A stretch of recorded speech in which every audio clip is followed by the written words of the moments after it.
Have a good day and all the Мы best. переходим к следующему докладу We're now этой части. opening the floor for the next presentation. По нашей программе должен читать Юзеф going to Чари.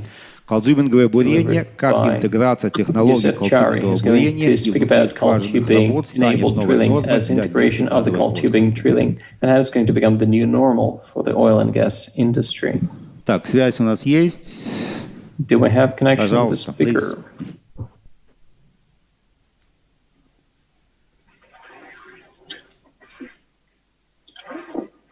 Hi, everybody. Can you hear me, please?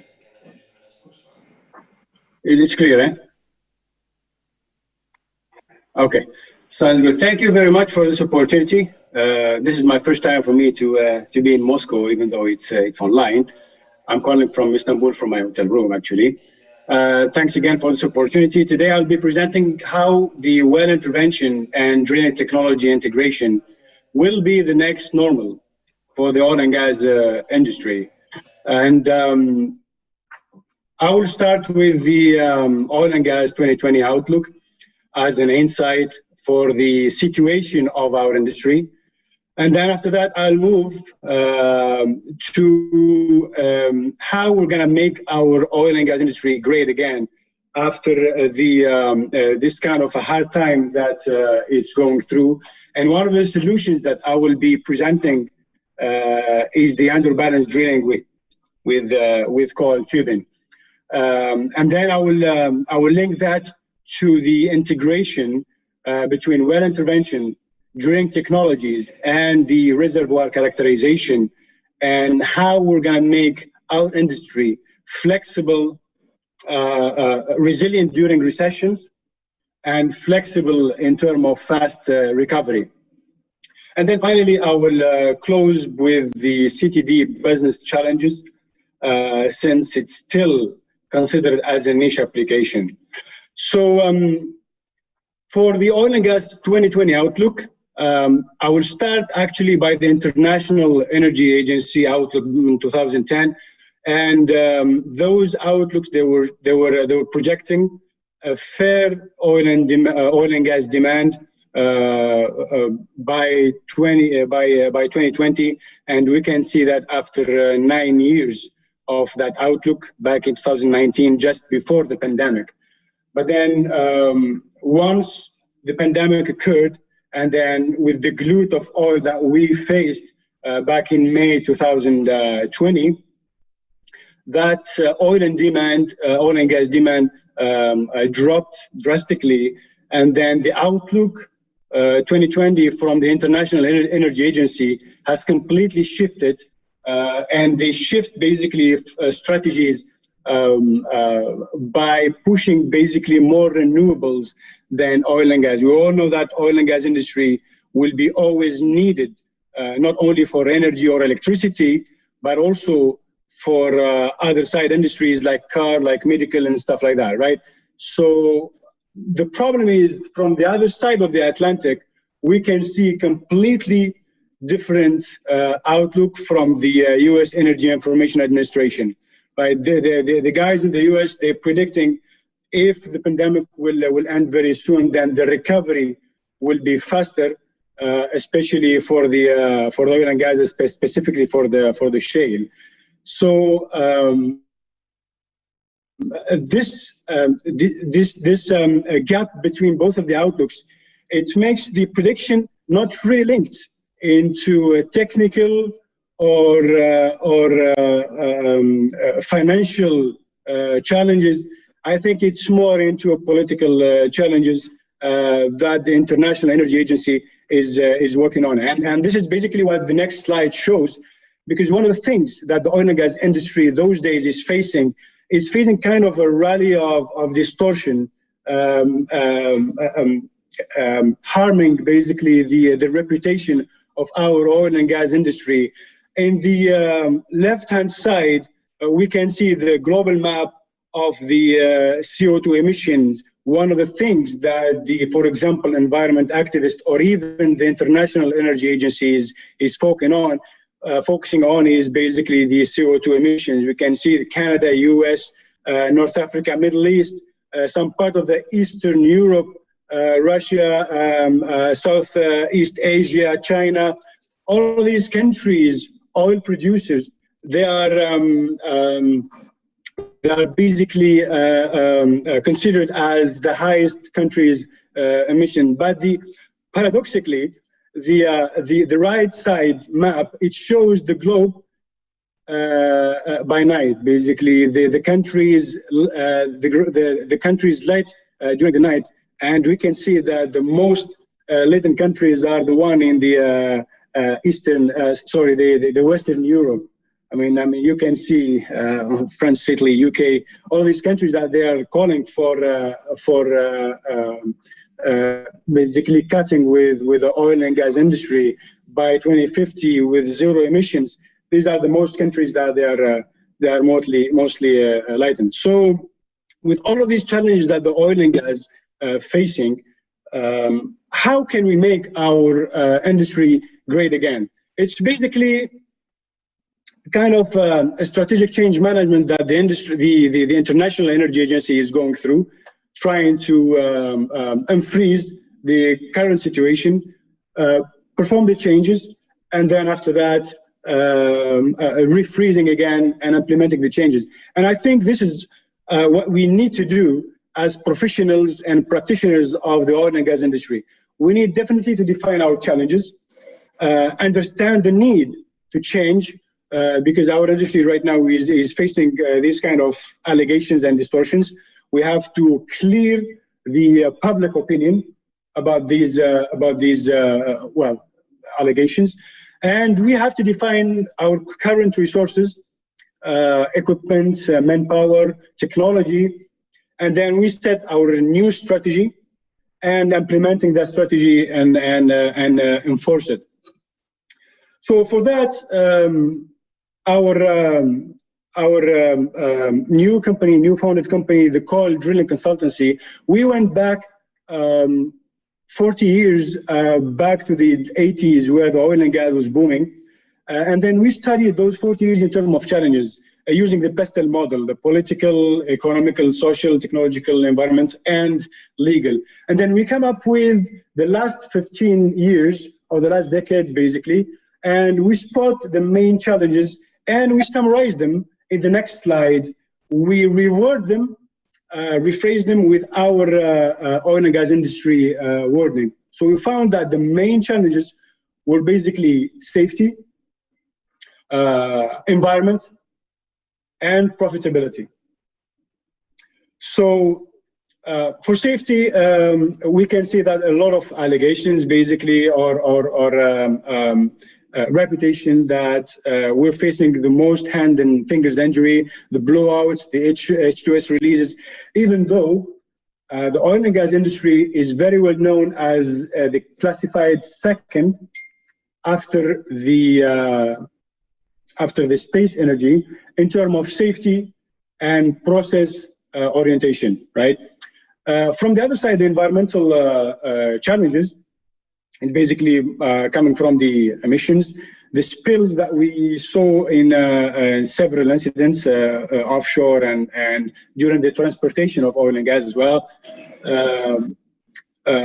They also considered that frac at one stage presents some basically danger or hurting the water reserves in some of the areas. And like, for example, in 5 or 6 years ago in Germany or also in Arkansas, the environmental activists, they're using the micro earthquake as a pressure point on the oil and gas industry, especially in the US, to reduce the activities or to stop it basically in some of the areas. Now, coming to the profitability, well, economically, if the technology, we know that the technology basically is used to improve delivery for the oil and gas. And if there is no technology, if there is no investment, there is no technology, and the investment comes from political stability on the worldwide. And from that perspective, if we don't have that stability, we can see those glut of production, the pricing drop that we faced back in April and May 2020, that will affect basically the service companies as well as the operators. And for that, we have to find a kind of a new way how to operate and how to overcome those challenges. So if we go back to the safety, then we can find out that in the well intervention, coiled tubing, for example, present a good technology or a good technique for drilling because of the continuous piping, the absence of pipe handling.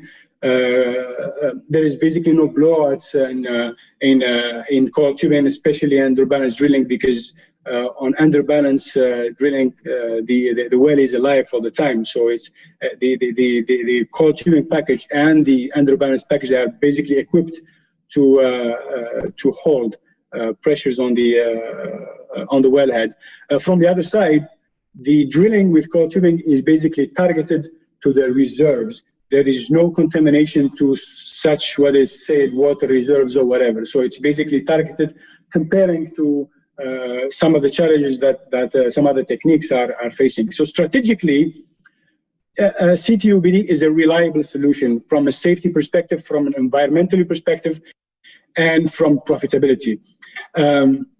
So if I'll take a quick break and just remind everybody about what CTD is, because I'm quite sure that everyone is now familiar with coiled tubing drilling.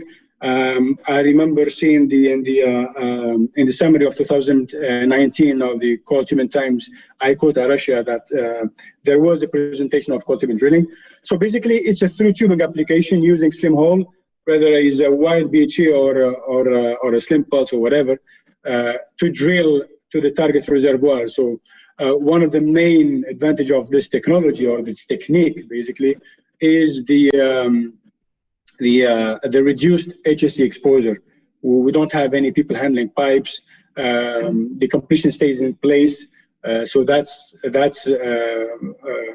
profitability basically for most of the operators, and try to intercepting several reservoirs through one motherboard, plus other advantages, high build-up rate, and then basically an independent telemetry, regardless of the hydrocarbon produced, whether it's gas or oil.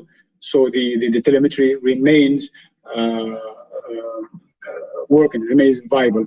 Now, going back to our business case, why is the oil and gas is facing those kind of cycling, basically? Now, when we look back to the previous 15 years on the data for the US and worldwide, we found that the cycles of the recessions were basically always, and then I'm really emphasizing on the word always, it was always less than the depreciation time of the equipment. So if you can see on the left-hand side of the graph, as soon as we have a recession phase, especially for frac activity, this is the most activity that is getting hit, especially during those pandemic or those recession time. As soon as we have a recession, we can see that the frac spread count is dropping until a stage that the companies will have to do some liquidation of their equipment, right? And then as soon as there is a recovery, then after that, we start counting the recovery time, and it had never been between 7 or 8 years. This is basically the typical depreciation time of a frac equipment or a well services equipment. And then this is really sad, and I can tell that, in my humble opinion, it's sometimes I can feel that it's really intentionally, but anyhow, that's not really the ground to discuss about that. So having a depreciation time of 7 years comparing to a recovery or a good oil and gas timing of like 4 or 5 years only, we can see that from the 2017 recovery and then another recession back in 2020, that's only 3 years we're talking about. And then we can see all of these frac fleet laying down, whether in the Middle East or a US land or in other countries. That goes the same for the rigs as well, except for the fact that the useful lifetime of a rig is longer than a frac fleet or a coiled tubing fleet. It's basically counted by two major maintenance, which is, I would say, 10 years. And this is why on the right side of the chart, you can see that the cycles for the rigs is basically 8 to 7 years. It's always never been on the depreciation time of that equipment. So how about the coiled tubing and well intervention in general? That's one of the points that create basically the resilience of this industry. Now, during recessions, well intervention integrated with drilling and also reservoir characterization with well testing equipment and all of these equipment, they can give or they can offer a more resilient business model during recession, and then more flexible during recovery, especially the fast recovery. And I'll explain that in a while. So during recessions, I saw some of my clients previously, they were calling for coiled tubing drilling during recessions, especially to go through their brown fields, the proven reserves, and then trying to re-entry those reserves. So during those recessions, still operators can produce and can drill using coiled tubing drilling. The equipment versatility, coiled tubing drilling equipment, you can use them either for the drilling per se, but also if there is a recession, it can go back to the well intervention. I mean, it can go back from where it came from, right? Same for the testing equipment or even for the drilling equipment. Now, for the manpower also, the multi-skilled manpower that the coiled tubing drilling has, give the opportunity to the service company and operators to avoid layoffs or at least reduce layoffs during recessions. And that gives a good reputation in terms of CSR, corporate social responsibilities for those companies towards the government that they are working for or towards the community that they are working for, right? Now comes for the recovery, which I will go into the deep details for that in the next few slides before I wrap up. But mainly, during recovery, we recall the 2017, the heat for coal on the rigs, and there was a lot of field that they were waiting for their turn to be drilled because we were missing actually a lot of rigs, and the rig count was really not fulfilling the demand of drilling. And during that point, one of the operators in the Middle East, he had the idea of overcoming this situation by using coiled tubing drilling. And how is that? Basically by going through a revolutionary approach, hybrid drilling.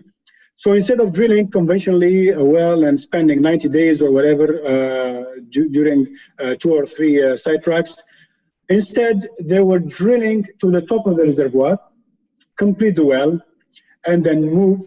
So they call it a preset well. And then after that goes and spud with coiled tubing drilling and drill whatever, 3 laterals, 4 or 5 laterals, depends on the objective of the reservoir target. And then after that, test the well and produce. The beauty of this technique is basically it shortened the time of drilling. And we can see that later on the utilization of the rigs, right? Instead of spending 90 days on a well before we deliver it to the production, we can only spend 50 days plus the 25 days of CTD, 75 days in total before we hand it over to production. And then we can use better our conventional rig fleet. It also gives the possibility of the first hydrocarbon after 50 days. Because once we drill with coiled tubing drilling, the first time you hit the pocket of the reservoir, then after that you can drill while producing, right? That's the beauty of that technique. The regularization definitely will increase, and then more footage and more exposure. Now, just a quick insight on this particular operator in the Middle East, how they were managing their drilling fleet, basically. So on the first line, you can see that if we go for conventional drilling with one rig, then definitely that rig will only drill 4 wells if everything goes smooth, basically, right? But if we use the hybrid technology or the hybrid approach, then that particular rig will be able to drill almost double of whatever used to deliver, right? And at the end of the day, or at the end of the year, we will be able to deliver to our production client almost the double of whatever will be reused, basically. Now, if it's that really wonderful technique, right? So why is it still kind of a niche application? I mean, it's not really spread wide in the world. I can see that it's only Saudi right now still drilling with coiled tubing drilling. I think Alaska. Some projects were going on and off in Russia. Lately, I think in Abu Dhabi, I think they are calling for a project. So it's a niche application, right? And the reason for that is basically the marketing, and this is basically the core of our business in coiled drilling consultancy, our new founded company. So we will try to help both operators and service companies to understand and to implement this kind of technique within their activities. Now, why I'm saying that? Because the problem with CTD is always perceived as an expensive technique, right? That's what most of the operators, the first thing that they will ask you is basically, how much is the day rate? I mean, we cannot ask about a day rate of a technique that gives you a well after 25 days comparing to a conventional drilling rig that gives you a well after 90. So 90 versus 25 days, we're comparing apple to oranges. I mean, we cannot really compare apple to apple. The next slide will show you exactly on perspective the pricing and the comparison basically between CTUBD and the conventional. Then that created a lack of knowledge among the operators. Some of the operators, I know that they do have engineers. I've been working with a lot of smart engineers with them on my previous coiled tubing drilling projects.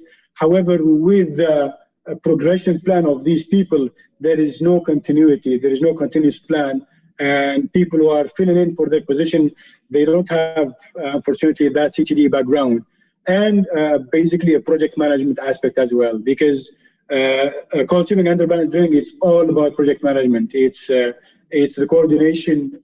It's the art of coordinating all the aspects of drilling, testing, well control, and all this kind of stuff. Now, the same challenges the service company are facing, but in a bigger scale. Because if you are a service company and you've been called by an operator to perform a coiled tubing drilling and you don't have the resources, then that's a big issue. And that's why service company has to start building capacity for manpower, especially for the field, because we don't have enough. For the project management team as well, we don't have enough. And this is where we can help both operators and service companies. And basically, the start of, or the approach of pilot project, I saw some of the projects, they were dealing with only one candidate. Unfortunately, that's not the right approach. Coiled tubing drilling under balance, especially if it's first time implemented with an operator or with a service company, it has to be through a pilot project, 4 or 5 wells, to build a lesson learned, because every field and every country has its own challenges, has its own terms and conditions for this kind of techniques. Now, as I promised, and I'll try to readjust this perception, and I would like to thank my previous clients for allowing me to share with you this kind of graph, provided that the numbers are hitting. So I'm trying to make it as a scale. I promise that these are real numbers, but then for the confidentiality purposes, for my clients, I'm just presenting those graphs without numbers, but then just to show you the scale. Now, for the rate gain of an underbalanced drilling compared to conventional drilling, we're talking about almost a double. And this is per well, and this is the rate. I'm not talking even about the continuity of this production. There is an SPE paper I can share with you. If you'd like, you can contact me through the host of this session. He has all my contact, and I can share with you some of the SPE papers that have been written by either my team or some of the engineers from our clients, Aramco, Petronas, all of these wonderful clients that we've been working with. The reservoir contact also, we're talking about almost double, because with underbalanced drilling, we can drill up to 4 or 5 multilaterals from the same motherboard, depends on the candidates. The drilling cost per foot, it's really wonderful to see that graph, and I really thank that particular client who allowed me to show that. I mean, the cost per foot, the drilling cost per foot for conventional is really high, especially after the drilling, after the completion, basically. Now, the drilling duration, definitely we cannot compare 90 days compared to 25 or 26 days. And then finally, the unit developed 1,000 scuffs. The cost of those units, dollar per 1,000 scuffs, it's almost the third or the 25% of a normal conventional drilling, because most of the cost goes after that, after drilling and recovering with stimulations and all of these kind of interventions after that. With that, I concluded my presentation. Really thank you for your attention. That was my storytelling, basically, and my call for how to make our oil and gas industry great again. And this is a story that I would like every one of you spread it out through the corridors of your client, of the service companies, that you can keep our oil and gas industry great by changing the way we're working, not only with the technology, but also with the strategic changes. Thank you very much. Any questions?